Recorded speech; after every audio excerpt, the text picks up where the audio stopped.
Hello everyone. आज की जो सच्ची कहानी है, इसे सुनने के बाद अगर तुम्हें नेगेटिव एनर्जी, पॉजिटिव एनर्जी, इन सब चीज़ों पे विश्वास नहीं है तो हो जाएगा।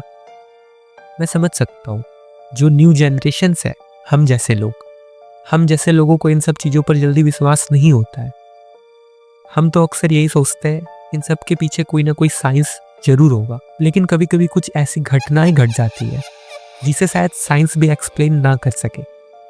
जो आज की हमारी कहानी है, उसमें जो कैरेक्टर है हमारा, वो भी इन सब चीज़ों पर बिल्कुल भी विश्वास नहीं करता था। फिर एक दिन एक घोस्ट हंटर के साथ ड्यूरिंग वन रिचुअल उसने कुछ ऐसा महसूस किया, कुछ ऐसा देखा, जिसके बाद इन सब चीज़ों पर वो विश्वास करने लगा। सो तुम वीडियो एंड तक देखना। मैं तुम्हें उस पर्सन की पूरी स्टोरी सुनाने वाला हूँ कि उसने उस दिन क्या महसूस किया था और क्या देखा था। So this is Keshav Singhania. Let's start the video.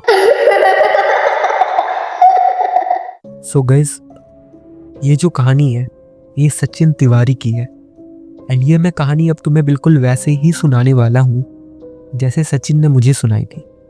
So let's start. Hello, मैं सचिन। ये कहानी तब की है जब मैं कॉलेज में था। उस टाइम पे मेरे पास कोई भी इनकम सोर्स नहीं था। मुझे समझ नहीं आ रहा था मैं पॉकेट मनी कहाँ से अरेंज करूं, क्योंकि पेरेंट्स से बार बार पैसे मांगकर मैं थक चुका था। बेसिकली मुझे अच्छा नहीं लगता था, खुद पे थोड़ी शर्म सी आती थी। फिर एक दिन मेरे मामा ने मुझे बोला, एक काम कर, तू मेरे साथ आ जा, तू मेरी थोड़ी हेल्प कर दे, मैं तुझे कुछ पैसे दे दूंगा।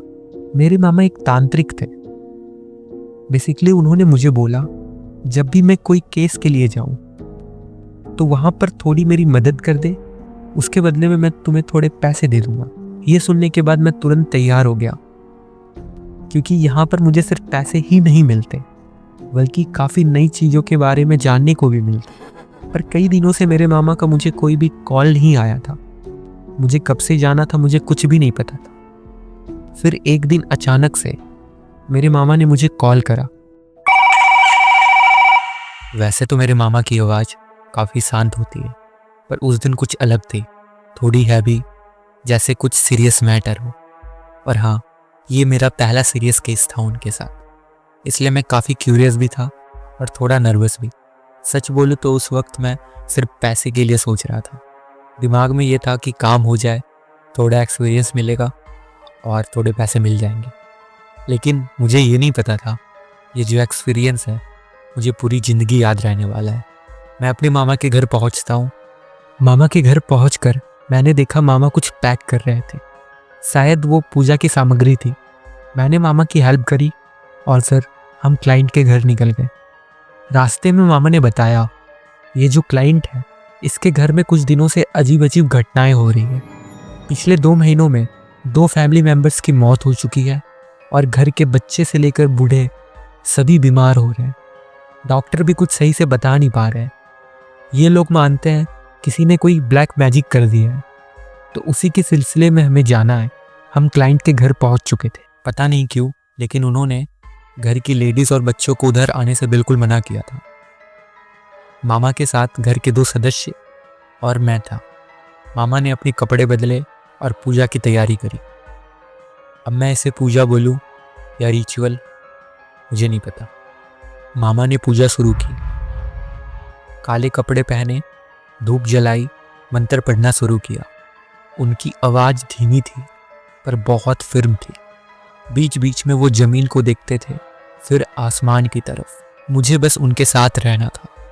फिर पता नहीं क्यों अचानक से उन्होंने एक नींबू और पत्ता लिया और घर के आंगन में एक जगह जाकर जोर से फेंक दिया और बोले, यहीं पर खोदो। घर वालों ने फेवड़ा उठाया और खोदना शुरू कर दिया।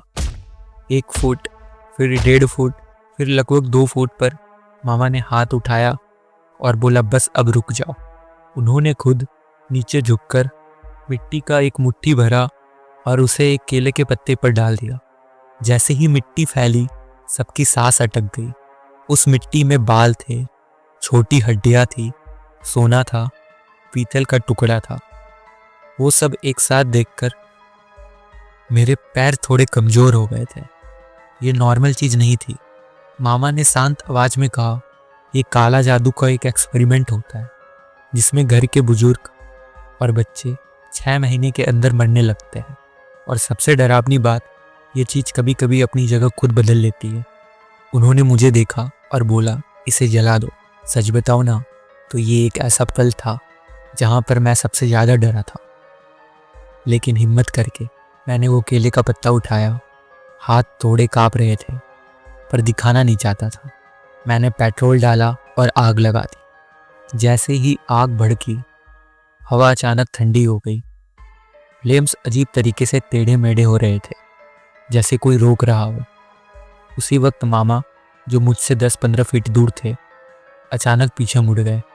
फिर वो मुझे नहीं देख रहे थे, वो मेरे ऊपर देख रहे थे और उन्होंने जोर से कहा, चली जा, वरना मैं तुझे ही ख़त्म कर दूंगा।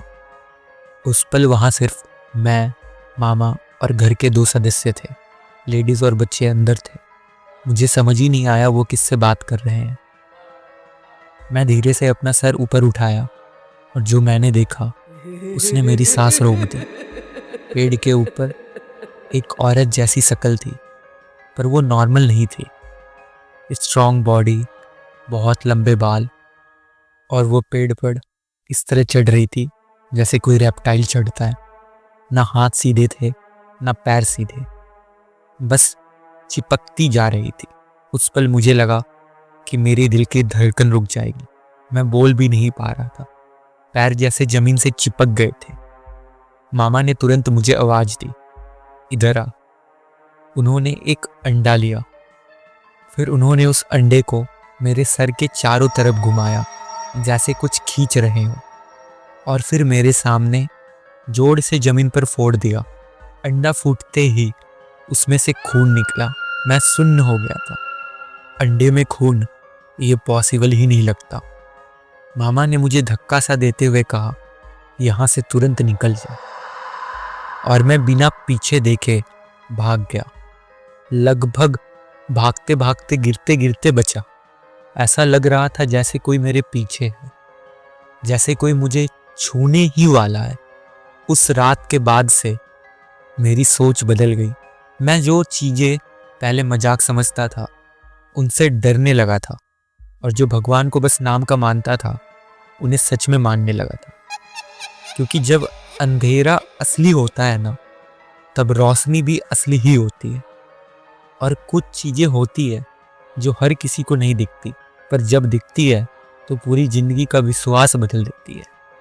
आई नो गाइस, ये स्टोरी थोड़ी सी छोटी है, बट अगर तुम्हारे पास लंबी और रियल स्टोरी है तो मुझे इंस्टाग्राम पर ज़रूर भेजना।